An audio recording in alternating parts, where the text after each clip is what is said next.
कुछ ठिकाने हमें बहुत पहले से ही आगाह कर देते हैं कि यहाँ पे नहीं जाना चाहिए, यहाँ पे भूतों का बसेरा है, लेकिन फिर भी हम वहां पे जाते हैं। भानगढ़ फोर्ट, कुलधारा विलेज, मुंबई का आर्य कॉलोनी हो गया, हैदराबाद का कुंदन बाग हो गया। इन सारी जगहों के बारे में हर किसी को हमारे देश में पता है कि यहाँ पे भूत मंडराते हैं, यहाँ पे भूतों की आत्मा भटकती है, यहाँ पे हमको नहीं जाना चाहिए, फिर भी लोग जाएंगे। लेकिन यहाँ पे ना एक ऐसी जगह है जिसके बारे में मैं आज आपको एक कहानी सुनाना चाहता हूँ, हॉरर स्टोरी। ये इलाका पटना में है। पटना के लोहिया नगर में एक ऐसा बंगला है जो कि एक जमाने में काफी खुशहाल हुआ करता था, लेकिन आज के जमाने में सिर्फ ये खंडर है। बताया जाता है कि इस घर के अंदर ढेरों सारी आत्माएं भटकती है। उसके साथ साथ यहाँ पे जो लोग आसपास भी जाते हैं वो भी अंदर झांकना भी पसंद नहीं करते, क्योंकि इतना ज्यादा खतरनाक है वो लगा। लेकिन जो परिवार यहाँ पे रहा करता था, आज की ये कहानी उनके बारे में है कि ऐसा क्या हो गया कि इतना ज्यादा खुशहाल परिवार आज कहीं और ही जाके बस चुका है और इस घर को सिर्फ एक खंडर के नजरिए से देखते हैं। ये खंडर ही है basically, just an abandon bungalow. लेकिन ये वीडियो शुरू करने से पहले ऐसे ही और horror, mysterious and historical videos देखने के लिए सब्सक्राइब कर दीजिए इस चैनल को।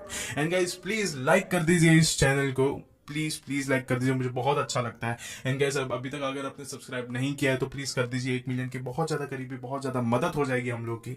तो प्लीज लाइक और सब्सक्राइब दोनों कर दीजिए और प्लीज कमेंट्स में भी बताइए आपको कैसा लगा। अब ये कहानी शुरू होती है।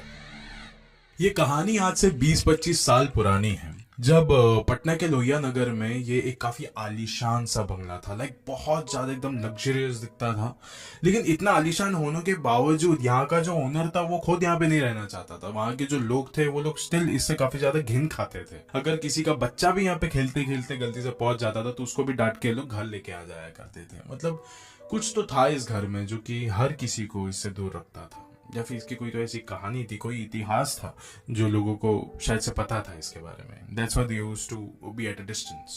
लेकिन जो राजीव था वो यहाँ पे अपने पूरे परिवार वालों के साथ शिफ्ट होने वाला था। राजीव एक सरकारी नौकरी वाला बंदा था जिसकी एक पत्नी है, एक छोटी बेटी है। वो सिर्फ उन दोनों के साथ रहा करता था। एंड सरकारी नौकरी होने के बावजूद उसको हर 6-7 महीने में उसको शिफ्ट होना पड़ता था। ऐसा नहीं होता था कि उसका ट्रांसफर हो जाता था, उसका सिर्फ काम होता था कि उसको बहुत ज्यादा ट्रैवल करना पड़ता था। और इस बार राजीव ने सोचा था इस समय मैं पटना में जा रहा हूँ, तो मुझे ऐसा लग रहा है कि बहुत अच्छा होगा अगर मैं किसी एकदम बड़े से घर में रहूँ। इस बार मेरे परिवार वाले भी काफी खुश हो जाएंगे, वैसे भी 6-7 महीने ही रहना है हमको, तो अच्छे से रहेंगे। तो उन्होंने ये लोहिया नगर में ये वाला बंगलो उन्होंने बुक कर लिया, सब कुछ रेंट डिपॉजिट वगैरह दे दिए यहाँ पे आने के लिए। तो फिर वो अपनी पत्नी स्नेहा के साथ और अपनी बेटी अनन्या के साथ यहाँ पे शिफ्ट हो गया। एंड वो लोग ना अभी बहुत ज्यादा एक्साइटेड थे, मतलब इस घर में वो लोग अपनी जिंदगी बिताने के लिए बहुत बहुत एक्साइटेड थे। राजीव ने अपना काम एकदम शुरू कर दिया था।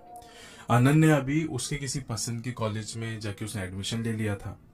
और जो स्नेहा थी राजीव की पत्नी, उसने सब चीजें एकदम अच्छे से सजा दिया था उस बंगले के अंदर, एकदम अपने पसंद से उसने पूरे घर को डिजाइन कर दिया था। अब ये उसी दिन की बात है जब घर पे ऑफकोर्स सामान वगैरह तो रहेगा नहीं, बाजी तरकारी तो थी नहीं।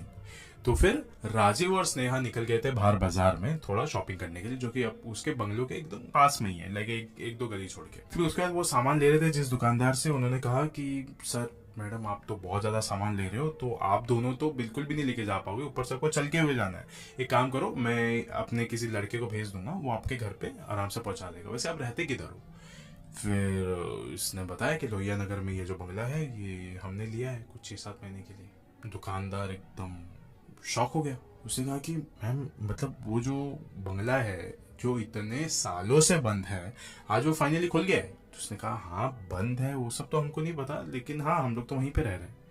उसने कहा मेम साहब जितना जल्दी हो सके ना वो जगह छोड़ दो, वो अच्छी जगह नहीं है, उससे ना एक बहुत ही खतरनाक इतिहास जुड़ा हुआ है। फिर स्नेहा ने पूछा हाँ बताओ जरा क्या है ऐसा इतिहास। वो बताने जा ही रहा था कि उस समय राजीव ने उसको टोक दिया और उसको कहा कि मेरे पास ये सब चीजों के लिए समय नहीं है, मुझे नहीं सुनना ये सब चीजों के बारे में, प्लीज मुझे निकलने दो यहाँ से, ये सब कुछ हमारे दिमाग में मत डालो। और फिर वो दोनों वहां से चले गए। रात हो चुकी थी एंड ये उन लोगों के इस बंगले में पहली रात थी, ठीक है। अब वो लोग जैसे ही सोने गए, कुछ 1-1.5 घंटे बाद स्नेहा की जो नींद थी बहुत ज्यादा कच्ची थी एंड उसको ऐसा लग रहा था ठीक उसके दरवाजे के बाहर ही कोई तो ना चल रहा है, क्योंकि दबे हुए कदमों की आवाज तो आ रही है, लेकिन ये बोट्स की आवाज थी बहुत अच्छे से उसको सुनाई दे रही थी। उसके बंगलों के ना जो फ्लोर थे दैट वाज वुडन कारपेट, सो इसलिए ना आवाज़ बहुत अच्छे से सुनाई दे रही थी उसको। लेकिन स्नेहा बहुत ज़्यादा डर गई थी क्योंकि उन तीनों के अलावा यहाँ पे और कोई आया ही नहीं, बस राजीव, स्नेहा और उनकी बेटी अनन्या। बोला ये क्या हो गया, बाहर जाके देखो क्या। बहुत हेजिटेट कर रही थी वो। एंड देन उसके बाद वो उठ के एक बार के लिए गई बाहर देखने के लिए। बाहर देखा उसने कॉरिडोर में, बाहर तो कोई था नहीं। लेफ्ट में देखा, राइट में देखा, कोई नहीं। उसने बोला चलो अभी उठी गई हूँ तो अनन्या के कमरे में जाके देखती हूँ कि ये मेरी बच्ची सोई है कि नहीं सोई है, कल सुबह सुबह इसका कॉलेज है। ठीक है, ये उसी कॉरिडोर के थोड़ा सा आगे वाला कमरा इसका था, अनन्या का था। वो चलते चलते वहां पे जा रही थी and all of a sudden उस जैसे उस कमरे के वो नजदीक आए, अंदर से किसी औरत के रोने की आवाज आई उसको, जैसे कि कोई तो अंदर रो रहा है। इसने जो इसके कान थे वो उसने उस दरवाजे पे लगा दिए। जैसे इसने लगाया वो आवाज बंद हो गई और उसको ऐसा महसूस हो रहा था कि ठीक दरवाजे को चिपक के ही कोई ना कोई तो औरत खड़ी है यहाँ पे। और ये अनन्या नहीं थी, ये उसको बहुत अच्छे से पता था। तो कि दरवाजा खोल के अंदर जाके तो देखना पड़ेगा, पहली रात है और ये सारी चीजें हो रही है, मतलब ये क्या चीज है यार, यहाँ के मालिक ने हमको तो कुछ बताया नहीं। उसने कुछ जैसे ही दरवाजा खोलने गई उसी समय उसके कंधे पे किसी ने तो हाथ रखा। जैसे ही स्नेहा पलटी, उसने देखा कि वहां पे राजीव खड़ा था। राजीव ने कहा अरे इतनी रात हो रही है, तुम कहाँ यहाँ पे ये सब कुछ घूम रहे हो। मैं देखा, जैसे मेरी आंखें थोड़ी सी खुली, मैं देखा कि तुम मेरे बाजू में नहीं थी, इसलिए मैं यहाँ पे चलते हुए आया और तुम यहाँ पे अनन्या के कमरे के सामने खड़े हो, क्या हो गया तुमको। फिर स्नेहा एकदम कांपते हुए कही कि मैं यहाँ पे आई थी और मुझे किसी तो औरत की रोने की आवाज आ रही थी इस कमरे के अंदर। और जैसे ही स्नेहा ने ये बोला, राजीव ने बिना किसी खौफ के दरवाजा खोला और उसको बताया देखो कितनी ज्यादा शांति है यहाँ पे, कोई भी नहीं, कोई औरत नहीं है यहाँ पे। अनन्या भी देखो कमरे में कितनी शांति से सो रही है, क्या तुम भी। फिर स्नेहा भी अपने आप को ना एकदम लाइक सेल्फ थोड़ा ऐसा मोटिवेट कर रही थी कि नहीं ऐसा कुछ नहीं है, अपने आप को काम करने की कोशिश कर रही थी कि ऐसा कुछ नहीं है। वो दुकानदार की बातें सुन के शायद से मुझे हेल्यूसिनेशंस हो रहे हैं अलग अलग तरीके के। लेकिन एक चीज का ना उसका जरूर मानना था कि उस कॉरिडोर में वो जो गलियारा है उसके अंदर उसको किसी तीसरे इंसान के होने की मौजूदगी तो लगी रही थी उस समय। अभी अगली सुबह राजीव अपने ऑफिस चला गया, अनन्या अपने कॉलेज चले गई। स्नेहा जो थी वो घर के काम वगैरह कर रही थी एंड उसका थोड़ी देर के लिए ना वो बैल्कनी में जाके खड़ी हो गई घर के कि अभी अभी हम लोग नए आए हैं, शायद से जो अड़ोस पड़ोस वाले हैं, नेबर्स है, वो आएंगे हमको मिलेंगे। लेकिन वो देख रही थी कि नेबर्स ना आसपास से गुजर जरूर रहे थे, देख भी रहे थे स्नेहा को, लेकिन हर कोई इग्नोर करके जा रहे थे। इसको बहुत बुरा भी लग रहा था उस चीज को लेकर। लेकिन उसने कहा चलो ठीक है, अभी घर जाके किचन में जाके कुछ काम कर लेती हूँ। जैसे वो काम कर रही थी उस समय ना दीवार से, अगले दीवार से उसको कुछ तो आवाज आ रही थी, विस्पर जैसी आवाज आ रही थी। उसने देखा ये क्या है यार, ये रात को भी ऐसे कुछ तो हो रहा था मेरे साथ, अभी वापस ऐसा हो रहा है, ये सब कुछ है क्या। वापस से उसको आवाज आई और उस डिस्ट्रैक्शन की वजह से गलती से उसने अपने ही नाइफ से सब्जी काटने के बजाय अपनी एक उंगली काट दी थोड़ा सा, कॉज अभी खून निकल रहा था तो गई उसको कवर करने के लिए। लेकिन उसको ना अभी एक चीज अच्छे से पता चल गया था, ये जो भी कुछ हो रहा है ना ये उसका वहम बिल्कुल भी नहीं है। ये रात को हुआ, शायद वो एक इत्तेफाक हो सकता था, लेकिन जो अभी हुआ ये बिल्कुल इत्तेफाक नहीं, ये हकीकत है। तो उसने सोचा कि मैं काम करती हूँ, वो जो दुकानदार था ना मैं उसके पास जाती हूँ और आज ही आज सब कुछ पता करती हूँ कि इस जगह का इतिहास क्या था। स्नेहा तुरंत उस दुकान पर पहुंची, लेकिन उस समय जब वो गई थी तो फिर वो दुकान वाला वहां पे नहीं था, दुकान बंद थी। लेकिन फिर भी उसने ना आसपास के दुकानदारों को पूछा उसके बंगले के बारे में कि वहां पे असल में हुआ क्या था, आप क्या मुझे थोड़ा कुछ बता सकते हो। लेकिन कोई भी दुकान वाला कभी भी कुछ बोल नहीं रहा था, बस ऐसा कह रहा था कि उसके बारे में बात भी नहीं कर सकते हम, नहीं बहुत खौफनाक है, हम नहीं बताएंगे इसके बारे में, नहीं मुंह फेर लेते थे ये सारी बातें कर करके। अड़ोस पड़ोस वालों से पूछा, कोई कुछ नहीं कह रहा है, बस उनको काफी तरस आ रहा था स्नेहा के ऊपर कि बस आप वहां से निकल जाओ यार, कुछ बता नहीं सकते, बस वहां से निकल जाओ, अच्छी जगह नहीं है वो। स्नेहा ये सोच सोच के उसका दिमाग एकदम खराब हो रहा था कि कोई कुछ बता ही नहीं रहा है यार। वो फिर एकदम शांति से अपने घर गई शाम को और राजीव को सब जाके बताया। राजीव बहुत ज्यादा उस पर बिगड़ गया था, एकदम मूड खराब हो गया था उसका कि ये सब कुछ क्या हो गया तुमको, क्यों लोगों को जाके ये सारी बातें बोलो। पड़ोसियों से अगर ऐसी बातें करोगे तो वो हमसे बात करना ही बंद कर देंगे, देखते तो है नहीं वैसी भी, लेकिन बात करना भी बंद कर देंगे अब से तो। फिर उसके बाद वो अनन्या के पास गए, अनन्या ने भी उसको यही कहा कि माँ पता नहीं क्यों कॉलेज में कोई मुझसे बात नहीं करते अच्छे मुंह से, सब लोग ये कहते हैं कि हम अच्छी जगह पे नहीं रहते हैं, बहुत गलत जगह है वगैरह वगैरह। एंड राजीव वो दोनों पे ही एकदम बरस चुका था अभी कि ये सब कुछ क्या है, मत करो ये सारी बातें, क्यों एकदम बेइज्जती करने पे तुले हुए तुम लोग। फिर उसके बाद राजीव का ना मेन मोटिव ये था कि उसको बस इस घर से नहीं जाना है, उसको कहीं और नहीं जाना है। कुछ दिन तक सारी चीज एकदम शांत थी, लेकिन जो लोगों का बर्ताव था वो बिल्कुल भी बदल नहीं रहा था, एकदम सेम टू सेम। लेकिन अभी कुछ दिन बीत जाने के बाद, ये एक बार की बात है, जब स्नेहा और राजीव अपने कमरे में सो रहे थे एंड एकदम रात को ना स्नेहा को ऐसा लगा कि कोई तो उसके बगल में ही खड़ा है और लंबी लंबी सांसें ले रहा है। स्नेहा एकदम हिम्मत करके उसने अपनी आंखें खोली, बाजू में देखा तो बाजू में कोई भी नहीं था। फिर उसको एक रात की सांस मिली, शायद से सब हेल्यूसिनेशन है। फिर अचानक से उसकी जो नजर है ना उसी कमरे के कोने में गई और वहां पे एक आदमी खड़ा था। काला कलर का कोट पहना हुआ था उसने, बूट्स पहने थे बड़े बड़े, जिंदा तो नहीं लग रहा था। उसके बाद स्नेहा ने एकदम हपड़ा दपड़ी में राजीव को उठाया, राजीव राजीव देखो वहां पे कोई तो है। राजीव ने पूरा कमरा छान मारा लेकिन वहां पे कोई भी नहीं, कोई भी नहीं। अभी ना स्नेहा को एकदम सेल्फ डाउट होने लग गया था कि सब कुछ क्या हो रहा है मेरे साथ, कहीं मैं पागल तो नहीं हो रही हूँ। अब हर दिन स्नेहा की जो हालत थी खराब होते जा रही, कभी उसको दीवारों में से आवाज आ रही, कभी कोई मदद की पुकार लगा रहा है उससे, कभी हर रात को उसको वो आदमी दिखता है जो वहां पे बड़े बड़े बूट्स पहन के चलता है। ये सारी चीजें हो रही थी उस समय स्नेहा के साथ। एक बार पूरा परिवार डिनर के लिए बैठा हुआ था, रात का समय था ये। राजीव, स्नेहा, अनन्या सब थे।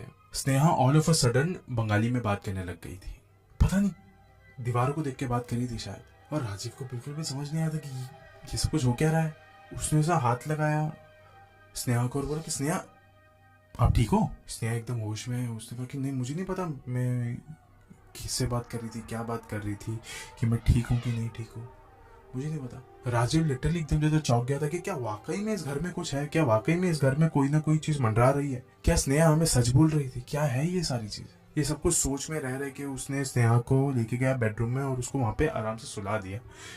एंड सुलाने के बाद जैसे ही वो उठी एकदम बीच में, एकदम आधी रात में वो उठी और दीवार के एकदम कोने में जाके खड़ी हो गई। राजीव ने ये भी देखा, वो भी एकदम ज्यादा शॉक हो गया था कि सुबह में ये दीवारों से बात करती है, आधी रातों में दीवारों के नजदीक चले जाती है, ये सब कुछ हो क्या रहा है, मुझे ये सब चीजों का इतिहास जानना है, मैं अपनी पत्नी को इस हालत में नहीं देख सकता। एक दिन राजीव गया था बाजार में, मार्केट में, उसी दुकान वाले के पास। वो जैसे ही वहां पे जा रहा था दुकान वाले के पास, वो दुकान वाला देख लिया राजीव को। और जैसे ही राजीव उसकी दुकान पर पहुंचा, उस दुकान वाले ने कहा कि आइए, मैं आप ही का इंतजार कर रहा था सर, मुझे पता था आज नहीं तो कल तो आप यहाँ पे जरूर आओगे और आपकी पत्नी नहीं आप खुद आओगे, मुझे ये पता था। फिर राजीव ने कहा हाँ आपको अगर पता था तो अभी मुझे बताइए कि उस घर का इतिहास क्या है। फिर दुकानदार कहता है कि आपके आने से पहले कम से कम 25 सालों तक इस घर को कभी किसी ने खोला नहीं था। 25 साल बाद सीधा आप आए हैं यहाँ पे रहने के लिए, और हम सबको पता था आसपास की इस घर में वापस से भूत बलाएं घूम रही है ना, उससे पूछा। राजीव ने कुछ नहीं कहा, शर्म के मारे उसने अपनी आंखें नीचे करके रखी हुई थी। फिर दुकानदार ने कहा कि बहरहाल मैं आपको अभी पूरी कहानी सुनाता हूँ। एक कपल रहा करता था वहां पे, मियाँ बीवी बस। वो जो मर्द था वो अपनी औरत को बहुत मारा करता था, हर रात को मारा करता था। और इस कुछ कारण के वजह से उसको और भी ज्यादा बहुत गुस्सा आ गया था किसी एक करतूत पे, उसकी बीवी के। उसे जिंदा उसकी पत्नी को उसी के घर के किसी एक दीवार में चुनवा दिया था, जिसके बाद से रातों रात तक वहां से चीखने चिल्लाने की आवाज आती गई और एक वक्त ऐसा देखते देखते उस औरत के अंदर मौत हो गई। और जब उसके मर्द को भी रियलाइज हुआ कि मैंने क्या किया है, आधी रातों को उसको भी आवाजें सुनाई दे रही है, उसकी पत्नी की चीखने चिल्लाने की, उसकी पत्नी की भटकती हुई रूहों की आवाजों की, तो वो भी ये सब चीजों को झेल नहीं पा रहा था। उसने भी अपने आप को मार दिया था उसी घर के अंदर। और आज उस घर के अंदर आप रह रहे हैं। वहां पे चीखने चिल्लाने की आवाजें हर एक राहगीर को आती जो भी वहां से गुजरता है। झगड़ों की आवाजें आती है, दीवार से चुनी हुई उस औरत की चीखने की आवाज आती है, मदद मांगने की गुहार आती है हमको, लेकिन हम कुछ कर नहीं सकते क्योंकि वो जो भी है वो जिंदा नहीं है। वो बस हमें बहकाना चाहते, अंदर लाना चाहते ताकि वो भी हमें उनकी दुनिया में शामिल कर सके। और आप तो उन्हीं की दुनिया में रहते हो सर। राजीव ने तुरंत अपने आसपास में रह रहे पंडितों को बुलाया, उन्होंने सारी क्रिया कराई एंड उसकी पत्नी स्नेहा को उन सबके सामने आके रख दिया। स्नेहा एकदम अलग अलग भाषाओं में बात कर रही थी, कभी बंगाली में बात कर रही थी, कभी तमिल में बात कर रही थी, अलग अलग भाषा में बात कर रही थी। वो जैसे कि उसके अंदर एक नहीं कई सारी आत्माएं हैं। और ऐसे कर करके उन्होंने स्नेहा को उसमें से छुड़ाया और उसके घर से बाहर निकाला। राजीव, स्नेहा और अनन्या वो तीनों उसके घर से बाहर आए। उस घर को मंत्र तंत्र से बंद कर दिया गया। उसके गेट पर बहुत सारी ताबीजें लगा दी वहां पे ताकि उस घर के अंदर कोई भी ना जा पाए। लेकिन जो भी उसके घर के पास से आज भी गुजरता है उसको आज भी अंदर से चीखने चिल्लाने की आवाज आती है, आज भी न्योता आता है उन आवाज़ों से जो कि अंदर भीख मांग रहे हैं खुले में घूमने के लिए, आज़ाद रहने के लिए, मुक्त होने के लिए। लेकिन फिर भी लोगों को पता है अच्छे से कि अंदर जाने से उनके साथ क्या हो सकता है। और आज इस वीडियो के अंत में मैं आपसे बस यही कहना चाहूँगा कि ये ना बहुत ज़रूरी बात है कि आप समझो कि किस घर में अगर कुछ ऐसी चीज़ हुई है, कभी किसी की आत्महत्या हुई है, तो आप उस घर में जाके रह नहीं सकते, क्योंकि वहाँ पे ऑलरेडी एक इंसान है, मनहूस तरीके से अपने आप की जान ली है। वो आपको भी छोड़ेगा नहीं, आपको भी अपनी ज़िंदगी में शामिल करने की कोशिश करेगा। तो ये सब चीज़ों से दूर रहो। So guys, my name is Aman Parker and I will meet you in my next video. शुक्रिया।